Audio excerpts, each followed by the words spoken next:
bienvenue dans votre émission, La Réunion Lélade,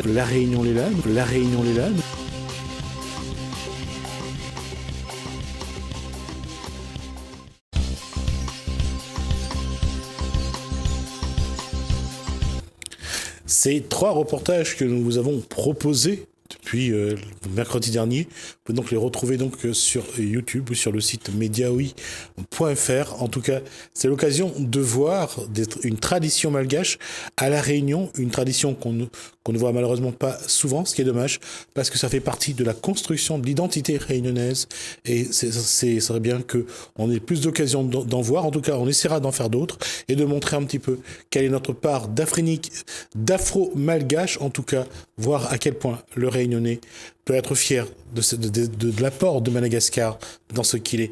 Cette fois-ci, on va tourner vers quelque chose de différent. C'est pas la ministre qu'on reçoit, mais c'est une personne qui bouge pas mal pour son association. On voit ça dans Gadiam Réunionnais.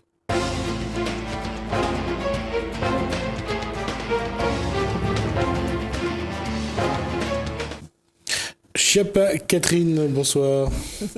Bonsoir. C'est Kiapa. C'est Kiapa. Voilà, c'est pour ça qu'elle a sauté, elle m'a regardé. Elle m'a dit encore quelqu'un qui dit des bêtises.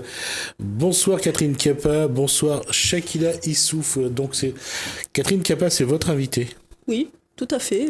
J'en suis fière en plus de l'amener aujourd'hui sur ce plateau. Alors Catherine Kiapa, qui est la présidente de l'association Juliette au pays des Marmailles. Elle va nous présenter cette association. D'ailleurs, ce samedi, elles ont organisé une journée pour les Marmailles. Alors, qui connaît le bal Marmaille ? Vous connaissez où ? Non, moi c'était le bal des Rameaux. Je pense qu'on va pouvoir en parler avec elle, et c'est tout de suite, bien sûr. Alors, c'est quoi ce bal Marmaille ? Alors, le bal Marmaille était à l'occasion de l'inauguration de notre véhicule aménagé pour aller à la découverte de la population réunionnaise. Et nous faisions l'inauguration de ce véhicule qui s'appelle Créabule itinérant. Et Créabule itinérant, ça va être un lieu festif. Alors, on a les images donc à la télé, donc en même temps. Allez-y, continuez. Voilà, c'est un lieu festif. On va organiser des journées récréatives pour aller à la rencontre des habitants de quartiers prioritaires, des quartiers qui sont à l'écart aussi. Et là, vous voyez, il y a des mamans qui ont fait une formation dans le cadre du FDVA, de Jeunesse et Sport, durant une semaine. Et on les a suivies pour mettre en place, comment mettre en place des animations dans leur quartier, être auteurs et acteurs de leur environnement. On rappelle que ça se déroule à Saint-Louis, donc c'est à l'étang du Gol, la place pique-nique, près du front de mer. Et voilà, un moment convivial avec les enfants. On ne voit pas les ateliers qui ont été mis en place, parce qu'il y a d'autres ateliers de musique et de son et de créativité. C'était magnifique. Pour nous, ce qui est important, c'est que les parents deviennent vraiment auteurs et acteurs de leur environnement, et de mettre en place des activités dans leur quartier. C'est vraiment très important pour nous. Alors l'objectif de l'association avec cet atelier, c'est de proposer des activités socio-culturelles ? Sociales et culturelles, voilà. Pour nous, la culture, c'est un outil de médiation. Voilà, c'est pour créer du lien, fédérer les gens. Il y a beaucoup de gens qui sont dans des quartiers, qui s'ennuient, dans les écarts. On a beaucoup de mamies qui sont dans les écarts. Et on met en place, à travers Créabule itinérant, c'est un pôle de logistique, des activités pour les personnes qui n'ont pas accès à la culture. L'occasion pour nous de parler de la cohésion sociale, justement. Tout à fait. Alors, ma question, en fait, l'association s'appelle comment encore ? Juliette au pays des Marmailles. D'accord, cette association a pour objectif... Amener tout public à être auteur et acteur de leur environnement à travers des outils pédagogiques tels que le théâtre, essentiellement le théâtre, qu'est-ce que je peux vous dire, l'art plastique, la danse. Mais on travaille énormément aussi dans des dispositifs avec la CAF, réseau d'écoute et d'appui à la parentalité. On met en place des ateliers théâtre avec les mamans, et on réfléchit, et les papas. Mais comme on n'est pas encore vraiment dans la parentalité, on a souvent un ou deux papas, on dit bonjour à Alain d'ailleurs, qui est vraiment un super papa. Voilà, et on travaille autour de la parentalité à travers des ateliers d'expression. Et on travaille aussi dans les projets réussite éducative pour des enfants qui sont en difficulté. Pour nous, tout ce qui est théâtre, par exemple, c'est vraiment un outil de médiation. C'est apprendre à se valoriser. Et, quand on a des difficultés scolaires, les enfants sont persuadés que ou il n'est pas bon, ou il n'est pas bien à l'école. Et on s'aperçoit que de façon ludique, on sait mémoriser, on apprend en s'amusant et qu'on est capable de. Donc c'est aussi valoriser toutes les personnes au sein de l'association dans leurs compétences. Proposer des outils qui leur permettent de réussir quelque chose. D'abord, c'est la première étape. Ensuite, c'est déjà de les valoriser et d'être dans l'acceptation de soi. Et mais il gagne pas, mais si tu gagnes, c'est important. Et vraiment, on a vraiment une petite équipe de parents maintenant qui sont d'un dynamisme incroyable. On sait aussi que l'association existe depuis maintenant 15 ans et depuis, au bout de ces 15 ans, vous connaissez bien le terrain de Saint-Louis, de cette commune. Comment vous pouvez nous expliquer votre évolution au sein de cette commune qui est connue un peu assez... pour ses mauvaises... Oui, parce qu'on stigmatise pas mal Saint-Louis, mais il est vrai aussi qu'on travaille avec des gens qui nous écoutent, qui sont apolitiques aussi, qui font vraiment du social et qui sont dans un travail d'accompagnement à notre égard. Donc il est vrai que généralement on fait un diagnostic du terrain et voir un petit peu ce qu'on pourrait apporter dans certains quartiers. Alors généralement là on travaille énormément avec les contrats villes, voilà, dans les quartiers prioritaires de la ville, et on met en place des actions en fonction des demandes des habitants. Et là aussi, en ce moment, on a aussi une action qui est au MAC, Tapage, Cano, Golléo. J'ai oublié peut-être un quartier, je me souviens plus, MAC, Golléo, et je sais plus. Et donc, c'est dans le cadre... Bonneuf, la Palissade. Non, là, c'est dans les hauts. Donc, c'est Maison Rouge. Non, c'est MAC, Tapage, Cano, Golléo, c'est les 4. Voilà. Et donc, c'est dans le cadre du leader Grand Gal, Terre de Volcan. Et donc là, c'est aussi aller, pour les habitants des Hauts de Saint-Louis, mettre en place des activités. Et notamment, on va mettre en place un grand jeu avec les parents des MAC pour les enfants des classes des CM2 de ces 4 quartiers. Donc, on est autant dans les hauts que dans les bas. Et puis, c'est en fonction des autres communes aussi, puisqu'on peut travailler aussi sur Saint-Pierre, sur les avirons. Voilà, c'est en fonction des demandes, puisque à ce jour, on a quand même 5 salariés. Et voilà, comme toutes les associations, il faut qu'on pérennise les postes. Et on nous demande quand même de devenir comme une petite entreprise. Catherine, ça fait 15 ans que l'association existe. Vous êtes vous-même éducateur spécialisé. Qu'est-ce qui a évolué à Saint-Louis depuis votre arrivée ? Comment vous avez vu Saint-Louis évoluer ? Est-ce qu'il y a des choses justement qui ont évolué ? Qu'est-ce qui n'a pas changé ? Comment vous avez vu ? Ça évolue parce qu'il y a une nouvelle génération qui avance, qu'il y a des jeunes chefs de projet qui sont en place et qui ont envie aussi, comme on dit, ils étaient marmaille la cour, et qui ont envie aussi d'amener des choses nouvelles. Ils sont aussi à l'écoute des parents, des enfants, et c'est grâce à eux aussi les mentalités elles changent, elles évoluent. Et il est vrai aussi qu'il y a le programme l'ANRU aussi au niveau de comment on appelle ça du GOL, des quartiers voilà, prioritaires. Des quartiers prioritaires où il va avoir des réaménagements, et on est dans la concertation aussi de ces habitants. Et plus on est dans la concertation de ces habitants, mieux c'est. Puis il y a eu aussi les conseils citoyens qui se sont mis en place. Donc on demande aux habitants d'être partie prenante de ce qui se passe dans leur quartier, de mettre en place des actions dans leur quartier. Et il y a eu la mairie avait lancé un projet, le Grand Causé, je crois, où on demandait à chaque quartier de voir un petit peu, d'imaginer le quartier qu'ils voulaient dans l'évolution. C'est quelque chose qui s'est vu un petit peu dans les Hauts aussi. Alors je sais pas du tout. Aujourd'hui, les gens savent ce qu'ils veulent comme développement de leur quartier. Oui, je pense que oui. Après, c'est toujours des procédures qui sont assez longues à ce niveau-là. Mais oui, il y a une réelle demande. Je pourrais pas parler à leur place, mais il y a une réelle demande de leur part, c'est certain. Et comment vous faites justement vous mettre en relation avec ces familles, parce que j'ai compris que vous œuvrez beaucoup pour les familles de la communauté mahoraise et autres, comoriennes. Comment vous faites pour communiquer avec elles? Est-ce qu'il y a plus de facilité ou comment ça se passe? Parce qu'on a des super mamans qui travaillent avec nous. Hein. Je fais un petit coucou à Némati, à Mariama. Enfin, j'ai des super mamans et elles sont c'est des adultes relais.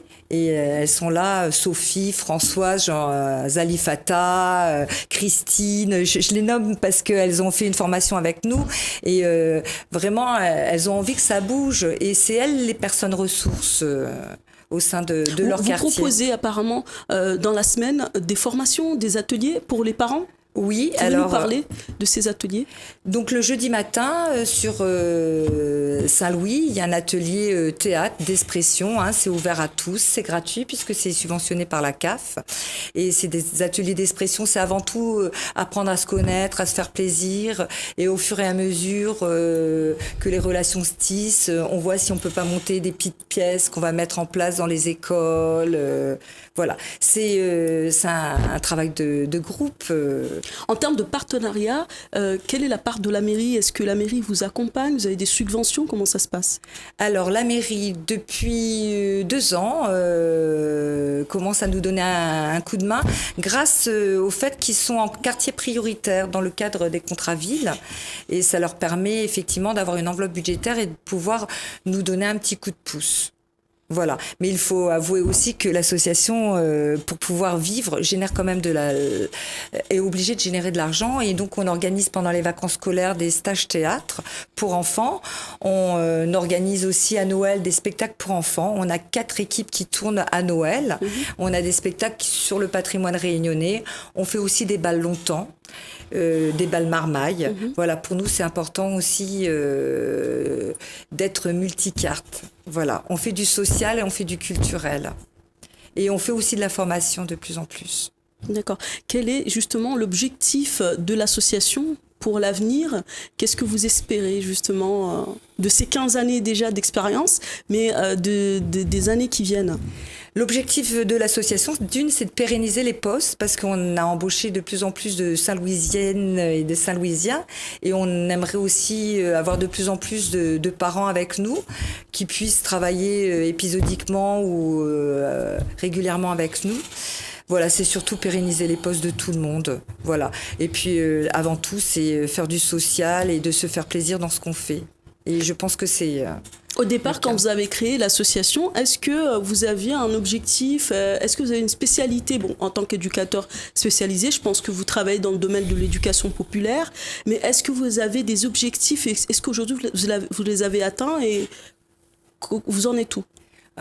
Oui, je pensais pas. À vrai dire, à la base, quand je suis arrivée à La Réunion, j'étais une maman, j'étais enceinte, et je me suis dit, oh, il y a plein de choses à faire, et je me suis dit, oh, pourquoi pas. Et j'ai vu qu'il y avait des spectacles pour enfants.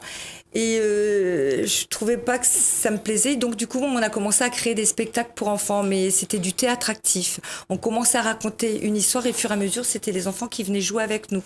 Et du coup on a fait un spectacle sur le thème de l'environnement, sur le thème du patrimoine réunionnais, et de fil en aiguille on s'est aperçu qu'il y avait des demandes de la part de la population pendant les vacances scolaires, pas de stage théâtre pour les enfants ou des centres de loisirs qui n'étaient pas ouverts aux dates voulues.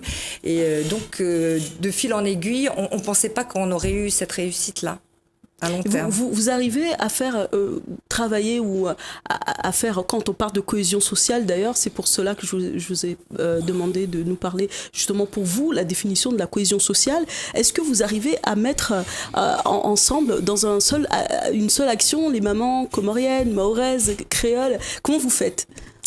Tout à fait, mais ça c'est parce que ça fait 15 ans qu'on est sur Saint-Louis. Alors au fur et à mesure on tisse des relations, on fédère les gens, on s'enthousiasme, on se passionne ensemble et on fait des réunions autour d'un conseil citoyen, on fait des actions ensemble et effectivement de fil en aiguille on se retrouve tout ensemble à faire ce genre d'action. D'ailleurs, c'est le leitmotiv de l'association, c'est quand même la mixité sociale. Pour nous, c'est important parce que la culture, elle n'est pas accessible à tous. Et ça, il faut bien se le dire. Ça arrive quand vous organisez un moment goûter ou un moment où tout le monde doit ramener ses plats, qu'il y en a un qui goûte un peu les plats de l'autre, qui découvre. Comment vous arrivez justement à faire vivre ces moments-là? Alors là, on a eu des difficultés à ce moment-là. Voilà, c'est parce que c'est pas intégré chez tout le monde, mais en même temps, petit à petit, c'est montrer aussi que le goûter-partage, il est essentiel. Prendre le temps de faire goûter ses plats. Voilà, là, on a axé vraiment sur l'animation et on a un petit quoique sur le goûter. Mais que cela ne tienne, l'année prochaine, ça sera de mieux en mieux. Surtout que là, on a réussi à fédérer quand même plus de 500 personnes pour cette journée récréative. D'ailleurs, vous avez combien d'adhérents? À l'heure actuelle, vous me posez une bonne colle, je sais pas, on doit avoir 300 et quelques. Mais quand on parle d'adhérents, c'est des familles. Je parle de 300 à 350 familles. Voilà. On fait une adhésion très minime pour justement que ça soit accessible à tous. Je me retourne vers mon collègue, je sais pas si son chronomètre... On a encore 4 minutes. La question aujourd'hui, cette démarche-là, comment vous allez la faire évoluer, justement, dans le travail, dans les ateliers, dans le travail vers des jeunes dans leur quartier? Comment faut-il faire évoluer pour que ça aille un peu plus loin, un peu plus vite? Alors, qu'est-ce que vous entendez par un peu plus loin? C'est-à-dire qu'aujourd'hui, vous proposez des ateliers. Est-ce qu'il faut passer à un autre stade? Est-ce qu'il faut avoir plus d'ateliers? Est-ce qu'il faut que ce soit une rotation plus rapprochée? Comment faut-il aujourd'hui travailler pour accompagner ces jeunes? Parce que ça reste quand même un accompagnement, ça peut être un projet d'insertion. Comment aujourd'hui faut-il travailler pour que les jeunes ne soient plus face à des situations aussi extrêmes qu'actuellement? Il est vrai aussi que les jeunes ne se projettent pas dans l'avenir parce que c'est difficile au niveau du travail. Je pense que déjà, c'est apprendre à s'aimer soi et à être valorisé dans ce qu'ils sont. Voilà. On les maintient souvent, on a souvent des enfants des projets réussite éducatifs. Un exemple, on leur dit « Ah, vous n'êtes pas bon à l'école ». Mais en même temps, ils savent 3 langues. Ils savent le mahorais, ils savent le créole, ils savent le français. C'est aussi les valoriser dans ce qu'ils sont. Et plus on sera dans la valorisation de ce qu'ils sont, mieux ce sera. Justement, mon collègue a pointé du doigt un sujet quand même très sensible et d'actualité à Saint-Louis. On parle beaucoup de délinquance, d'ailleurs, délinquance des jeunes. Vous, est-ce que dans votre action, dans votre association, vous intervenez dans ce sujet-là? Non, du tout. Pas pour l'instant. À vrai dire, nous, on forme les mamans justement parce qu'elles sont les mamans et les papas, dans leur quartier, c'est vraiment les amener à comprendre aussi le fonctionnement des jeunes et savoir qu'est-ce qu'on peut leur proposer. C'est comment mettre en place des actions, pour ces jeunes-là. D'ailleurs, notamment samedi prochain à Golbaké, on va autour de Créabule itinérant puisque on va pouvoir mettre une action pour les enfants. Ça sera combien ce samedi-là? Je pense que c'est le 6 avril, samedi 6 avril. D'accord. Golbaké. Voilà, on a. Mais vous, quel est votre regard à vous par rapport à ce sujet de la délinquance dans le sud, à Saint-Louis?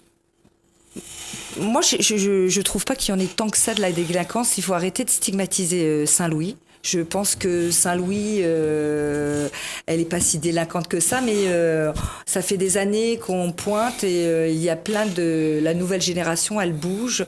Elle est pas si... je sais pas... Vous me parliez tout à l'heure en privé que en fait, les jeunes ne sont pas suffisamment encadrés. Ils n'ont pas de structure pour pouvoir mieux s'exprimer. Voilà, il n'y a pas suffisamment d'infrastructures pour accueillir ces jeunes. Je pense que dans le cadre de l'ANRU, il y aura peut-être un développement à long terme de maisons de quartier. Il est vrai aussi que pour accueillir les jeunes, avoir même des éducateurs de quartier, il commence à en avoir. Hein, mais je pense que petit à petit, ça va se mettre en place, c'est certain. Qu'est-ce qu'on pourrait dire finalement C'est la dernière question. C'est la dernière question. Moi qui aime parler. Donc qu'est-ce qu'on pourrait dire finalement de cette journée qui a eu lieu ce samedi? Qu'est-ce qu'on peut retenir et quels sont vos... Eh bien qu'on est vachement fiers que Créabule itinérant, c'est quand même une association qui a fait un diagnostic sur Saint-Louis et on s'est aperçu qu'il y avait quand même un manque au niveau de la culture et qu'on a été quand même lauréat du ministère de l'économie sociale et solidaire et que je dis un gros bisou à toute mon équipe parce que grâce à eux, on va pouvoir avancer et mettre en place des actions. Mais il est vrai aussi que vous parliez des jeunes. Nous aussi, on a beaucoup de jeunes des quartiers qui n'ont pas les moyens et souvent on les invite avec nous à mettre en place des activités avec nous. On les invite, voilà, parce qu'ils ont envie de sortir de leur quotidien, ils ont envie de faire des choses. Quel message on pourrait leur lancer à ces jeunes? Ma dernière question, vraiment. Quel message on peut lancer à cette jeunesse qui sont là, qui regardent, qui attendent? Venez vous exprimer avec nous et venez nous donner un coup de main, vous allez voir. Merci. Vous allez vous amuser. Merci Catherine Chiappa, donc l'association Juliette au Pays des Merveilles. Donc on aura l'occasion de vous recevoir de nouveau et de voir en fonction des actions que vous menez, d'en parler en tout cas, de remettre des images comme on l'a montré tout à l'heure. Merci Catherine Chiappa, merci également à Shakila Issouf. Donc l'occasion en tout cas de voir qu'à Saint-Louis ça bouge en tout cas et ça bouge bien et dans le bon sens. Merci à vous deux. Merci à vous de nous avoir suivis. Bienvenue dans votre émission. Bienvenue dans votre émission. Bienvenue dans votre émission. La Réunion les Lalles. La Réunion les Lalles. La Réunion les Lalles.